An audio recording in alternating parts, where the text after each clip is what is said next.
There's an OG in the cannabis space that helped founded Oaksterdam. After the first Psilocybin Cup and the first Oakland Psychedelic Conference, I got invited to his house and was able to sit down and have a conversation with him because he was there when cannabis was being decriminalized.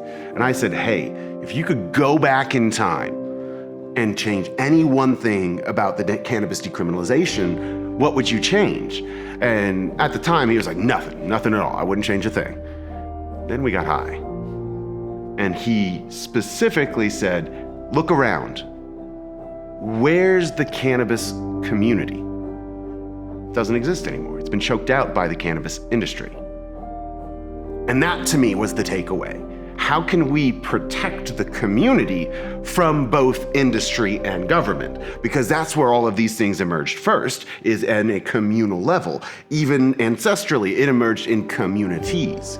I believe that we have a responsibility, again, like these guardianship, these tradition keepers that I think we really need to do our best to create that ecosystem for, are going to be the means by which we can help insulate ourselves, because now we are keeping ourselves accountable. Somebody in our community that we can hold responsible for these actions is now there.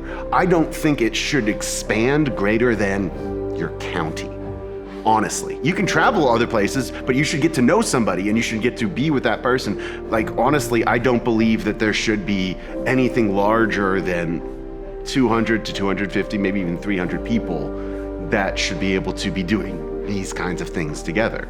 I mean, there are entheogenic churches in Oakland that are thousands of members deep and are arguably closer to a dispensary than an actual establishment of faith. And so I think that there's something to be said for what we can do to insulate ourselves as communities before we let these things be taken over by either regulations and government or industry and bad actors.